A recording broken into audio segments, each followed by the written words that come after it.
Welcome to steal India. मैं धर्मांगन मिश्रा आप सभी का स्टील इंडिया चैनल पर स्वागत करता हूं। दोस्तों, आज हम भौतिकी के अंतर्गत अध्ययन करेंगे यांत्रिकी, जिससे संबंधित द्रव्यमान, बल, त्वरण, कार्य, ऊर्जा, संवेग, गति, इन सब से जो प्रश्न जहां से बनते हैं और जिस तरह से प्रश्न बनते हैं उसी तरह से हम अध्ययन करने का प्रयास करेंगे। इस टॉपिक में कोई हम इस तरह से अध्ययन नहीं करेंगे कि एक बार अध्ययन करें। जिस प्रकार से विगत परीक्षाओं में प्रश्न पूछे गए हैं उसी तरह से हम उस टॉपिक का अध्ययन करेंगे। तो दोस्तों, सबसे पहले आपको बता दें कि यदि आप हमारे चैनल पर नए हैं तो सबसे पहले चैनल को सब्सक्राइब कर लें और बेल आइकन ज़रूर दबाएं कि जिससे जो भी वीडियो यहाँ से अपलोड किया जाए उसका नोटिफिकेशन आप तक पहुँचता रहे और कोई भी वीडियो आपसे छूटने ना पाए। तो दोस्तों, शुरू करते हैं आज का वीडियो। सबसे पहले हम अध्ययन करते हैं साधारण यंत्र। जो साधारण यंत्र होते हैं, ये साधारण यंत्र होते क्या हैं? साधारण यंत्र को वैसे सरल मशीन या सिंपल मशीन भी कहा जाता है। साधारण यंत्र क्या होता है? आपको बता दें कि साधारण यंत्र किसी व्यक्ति द्वारा कम बल प्रयोग करके भी उतनी ही मात्रा में काम करने में सहायता करते हैं। मतलब जो सरल या साधारण यंत्र होते हैं, ये जितना काम हम अधिक बल लगाकर करते हैं उतना ही काम कम बल लगाकर कर सकते हैं। अब जैसे आपको बताएं कि इसका उदाहरण जैसे घिरनी, आप अगर जो देखे होंगे कि कुछ पुराने समयों में ऐसे कुएं से जो पानी निकाला जाता था उस पर एक घिरनी लगी होती थी। इस प्रकार से यहाँ पे घिरनी लगी होती थी और जब इसको कुएं से बाल्टी को लटका के इसमें से इस तरह से रस्सी से खींचा जाता था तो इसमें बाल्टी में पानी भरा होता था। वैसे तो अधिक बल लगाना पड़ता था, लेकिन ये दो लकड़ी के ऐसे राड होते थे, इसमें एक राड लोहे का लगा के घिरनी लगी होती थी। इस प्रकार यहाँ से नीचे से बाल्टी को बांध देते थे। यहाँ पे बाल्टी लगा होता था तो इस जब घिरनी की सहायता से यहाँ रस्सी को हम खींचते थे तो कम बल लगाकर और इसको भार को अधिक आसानी से उठाया जा सकता था। दूसरा बात आप लोग देखे होंगे कि जब अधिक कोई भार उठाना होता है, जैसे कहीं लाइट के ट्रांसफार्मर चढ़ाने हों, ऊंचाई पर ले जाना हो, तो उसको हाथ से उठाना मुश्किल होता है।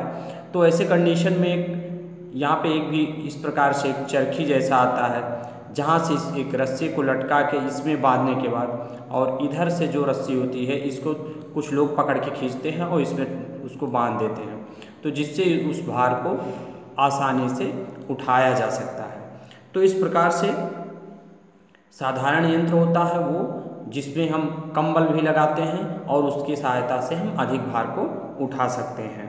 तो ये हो गया आपका साधारण यंत्र। ऐसे परीक्षा में इससे प्रश्न बनता है कि साधारण यंत्र किसे कहते हैं। तो आप साधारण यंत्र बता सकते हैं कि साधारण यंत्र वो होता है जिसको हम कम बल का प्रयोग करके भी उतनी ही मात्रा में भार को उठा सकते हैं या उतना ही काम कर सकते हैं आसानी से। अब देखते हैं अगला, वॉशिंग मशीन का कार्य सिद्धांत। इस प्रकार से परीक्षा में पूछ सकता है कि वॉशिंग मशीन का जो कार्य सिद्धांत है वो किस पर आधारित है। तो आपको उससे पहले बता दें कि आप लोग पढ़े होंगे अभिकेंद्रीय बल और अपकेंद्रीय बल, ये दो प्रकार का बल होता है।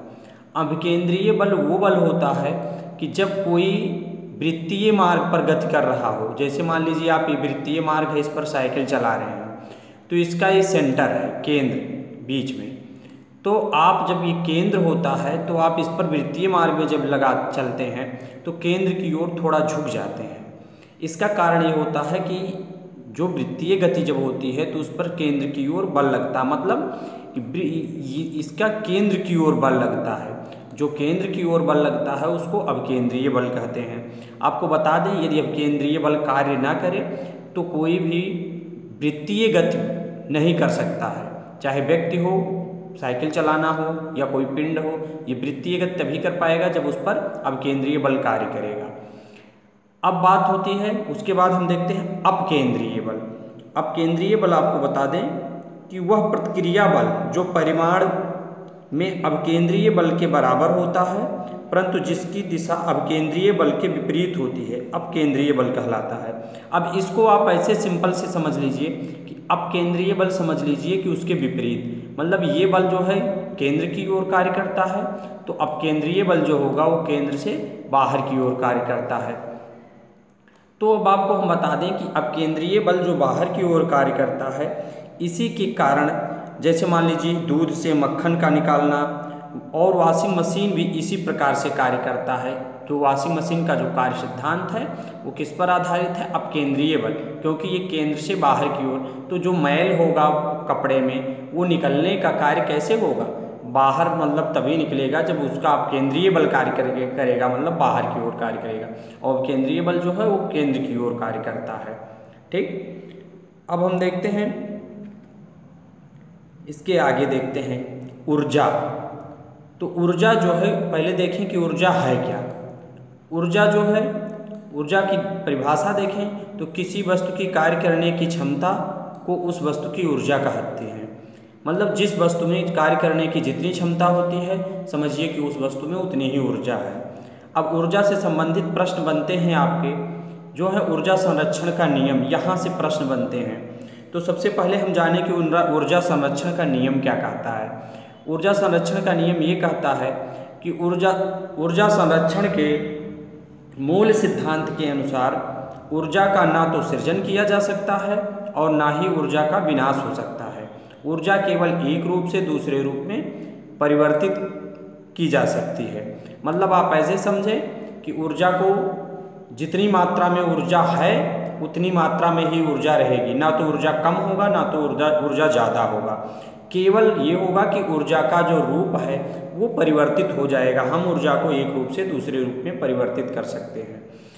अब हम इससे संबंधित अध्ययन करेंगे अगले वीडियो में कि कुछ हमारे उपकरण हैं जो ऊर्जा को एक रूप से दूसरे रूप में परिवर्तित करते हैं, तो उसके बारे में हम इससे अगले वीडियो में अध्ययन करेंगे। अब देखते हैं, कार्य द्वारा प्राप्त ऊर्जा यांत्रिक ऊर्जा कहलाती है। जब कार्य कोई होता है और उस कार्य के द्वारा एक ऊर्जा उत्पन्न होती है तो उसको यांत्रिक ऊर्जा कहते हैं। जो यांत्रिक ऊर्जा आपकी है, यांत्रिक ऊर्जा आपकी दो प्रकार की होती है, गतिज ऊर्जा और स्थितिज ऊर्जा। अब हम देखते हैं कि गतिज ऊर्जा किसे कहते हैं और स्थितिज ऊर्जा किसे कहते हैं। तो गतिज ऊर्जा को हम किसी वस्तु में उसकी गति के कारण कार्य करने की जो क्षमता आ जाती है उसे उस वस्तु की गतिज ऊर्जा कहते हैं। मतलब कोई वस्तु है और उसमें गति हो और गति के कारण उसमें कार्य करने की क्षमता आ जाए तो क्या कहलाएगा? गतिज ऊर्जा। जैसे एग्जांपल ले लीजिए, हवा की गतिज ऊर्जा। हवा में गतिज, अगर जो हवा में गति ना हो तो उसमें ऊर्जा नहीं होगी।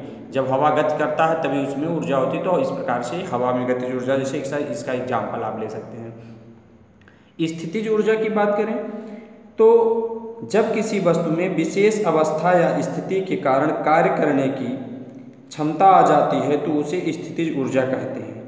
अब स्थितिज ऊर्जा में जैसे एग्जाम्पल ले लीजिए कि बांध बनाकर अगर जो पानी को इकट्ठा किया जाए तो पानी में एक ऊर्जा उत्पन्न होगी। दूसरी बात, घड़ी में अगर जो घड़ी की चाबी वाली घड़ी होती है, घड़ी में चाबी जब भर देते हैं तो उसमें भी एक ऊर्जा संचित होती है। तनी हुई स्प्रिंग या कमानी जो होती है उसमें भी एक ऊर्जा, जैसे मान लीजिए कोई स्प्रिंग है, ये तना हुआ है। अब अगर जो इसको स्प्रिंग ये तना हुआ है, इसको आप दबाएंगे तो तुरंत बाहर की ओर धक्का देगा। तो इस प्रकार से ये इसमें स्थितिज ऊर्जा होती है कि एक इसमें स्थिरता के कारण ऊर्जा उत्पन्न होती है। अब देखते हैं हम हवाओं की ऊर्जा। हवाओं की ऊर्जा होती है, हवाओं में किस प्रकार की ऊर्जा होती है? तो आपको बता दें कि हवा भी, आपको एग्जाम्पल में भी बताए कि हवाओं में जो ऊर्जा होती है, बहती हुई हवा में केवल कौन सी ऊर्जा होगी? गतिज ऊर्जा होगी। इसमें बहती हुई हवा में गतिज ऊर्जा होगी।